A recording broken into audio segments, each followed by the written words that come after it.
राष्ट्रीय शिक्षा नीति 2020 जो लगभग आने वाले एक दशक से ज़्यादा भी देश के शिक्षा क्षेत्र में हमारे एफर्ट्स को गाइड करेगी। हमें ये प्रावधान उसमें है कि छठी क्लास से हम बच्चों को स्कूली व्यवस्था में ही सेंसिटाइज करेंगे, अपने कौशल विकास पे वे बच्चे ध्यान दें और उनको अवसर मिल पाए। तो स्कूल के आप मानिए 25 करोड़ लोग, हायर एजुकेशन के 4.5 करोड़ बच्चे। अभी वित्त मंत्री ने बजट में बताया कि श्रम पोर्टल में जो श्रमिक देश के जो पंजीकरण जिनका हुआ है उनका भी कौशल विकास करना है।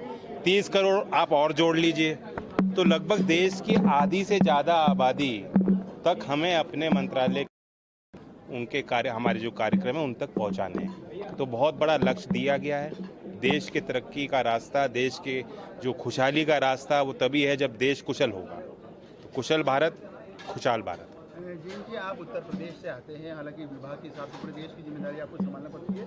उत्तर प्रदेश में हाल ही में जो कांवड़ यात्रा को लेकर एक विवाद था, नाम अंकित करने को लेकर, अब चूंकि सुप्रीम कोर्ट का आदेश आया उसके बाद वापस हो गया, उसको किस तरह देखते हैं आप? नहीं, अब जब सुप्रीम कोर्ट का आदेश आ गया, मेरे देखने न देखने का क्या मतलब रह गया?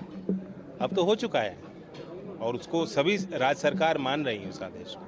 आप हाल ही में चौटाला जी से मिले थे, क्योंकि बात की जाए हरियाणा के विधानसभा चुनाव नहीं, उसे देखिए, आज हमारे यहाँ राजनीतिक कार्यक्रम नहीं है। हमारे कांग्रेस के जिम्मेदार विधायकगण, हमारे यहाँ सांसद, यहाँ महापौर, हमारे यहाँ मंत्री, राज्य के सब लोग एक हैं कि कौशल विकास के इस मिशन को कैसे जन जन तक हम पहुंचा सकते हैं, गांव और ढाणी के लोगों को कैसे हम जोड़ सकते हैं। तो राजनीतिक दृष्टि से आप मत देखिए, चौटाला जी आए थे, कौशल विकास के संदर्भ में मुझसे उन्होंने मुलाकात की। उनका एक संस्था है जो चल रही चंडीगढ़ में, मैं उनके साथ जाके उसका अवलोकन करूँगा। जयंत जी, चूंकि बात की जाए हाल ही में मोदी की सरकार बनी है, उत्तर प्रदेश से आप आते हैं, गठबंधन में आप रहे थे, उत्तर प्रदेश में सीटें इस बार थोड़ी कम आई क्योंकि आपकी उम्मीदें काफी ज्यादा थी। क्या लगता है? अब मैं पॉलिटिकल बयानबाजी आज नहीं करना चाहूँगा, लेकिन फिर भी रिजल्ट अपने आप हैं, हम जीते हैं और कुछ लोग हारे हैं। विपक्ष की अपनी भूमिका होती है, सत्ता पक्ष की अपनी जिम्मेदारी होती है। हम अपनी जिम्मेदारी निभा रहे हैं, विपक्ष की भी हम अपनी नज़र विपक्ष की तरफ रख रहे हैं कि वो भी हमारा सहयोग करें। केशव प्रसाद मौर्य जी को लेकर कई चीज़ों की बातें यूपी की राजनीति में चल रही है। अब चूंकि आप है और यूपी से जुड़े हुए, तो आपसे सवाल बनता है। आप चाहते हो मैं करूं मसालेदार बात? हकीकत ये है कि जैसे परिवार में थोड़ा बहुत आपस में बातचीत और संवाद होता है, खुला संवाद, वह लोकतंत्र का सिद्धांत है। अब उस खुले संवाद पे आप जो है अलग मायने निकालते हो, वो गलत है। ऐसी कोई बात नहीं, आप मसाला लगाओ, कुछ नहीं है।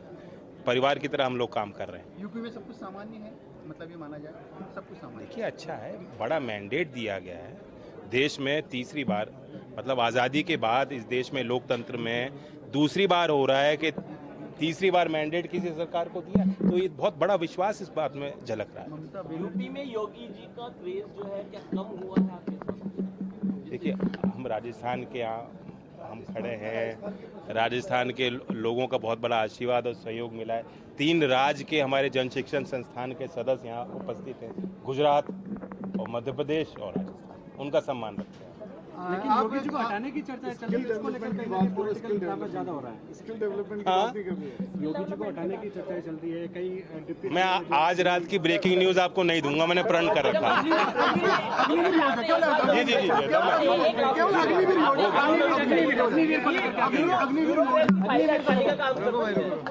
ब्यूरोक्रेसी फाइलें अटकाने का काम करती है, आपने मंत्री भी एक बात कही। नहीं, मैंने ये नहीं कहा कि ब्यूरोक्रेसी फाइल अटकाने का काम करती है, लेकिन हर चीज़ की अपनी व्यवस्था होती है। उस व्यवस्था को कैसे हम दुरुस्त करें, गति कैसे बढ़ाएं, ये जिम्मेदारी हम लोगों की सबके। कॉन्फ्रेंस हुई उसके बारे में थोड़ा बताइए, जो डेवलपमेंट आ रहा है स्किल्स के जरिए। देश के 290 JSS हैं, उसमें से 3 राज्य के जो जन शिक्षण संस्थान हैं, जिसमें 82-83% महिला बेनिफिशरीज हैं और अनुसूचित जात और जनजात के लोग, बहुत गरीब तबके के लोग सीधा उनके बीच रहकर काम ये संगठन करते हैं।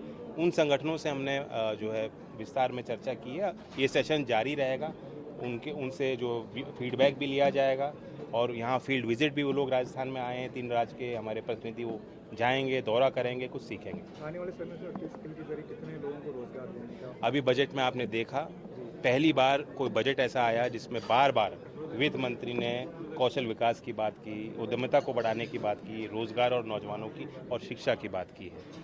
24 बार एंटरप्रेन्योरशिप और यूथ की बात वित्त मंत्री ने अपने भाषण में की है, तो उससे सर्वविदित है कि उनकी प्राथमिकता क्या है। 20 लाख लोगों को हमें ट्रेन करना है 5 साल में, 1000 जो ITI हैं उनको अपग्रेड करना है, हमारे 5 NSTIs को अपग्रेड करना है। हम यहाँ जयपुर में खड़े हैं, यहाँ भी एक NSTI है। तो हम चैलेंज मेथड के साथ अपनी एक प्रक्रिया को फॉलो करेंगे, चिन्हित करेंगे, वो संस्थाएं जो अच्छा काम कर रही हैं उनको आगे बढ़ाएंगे।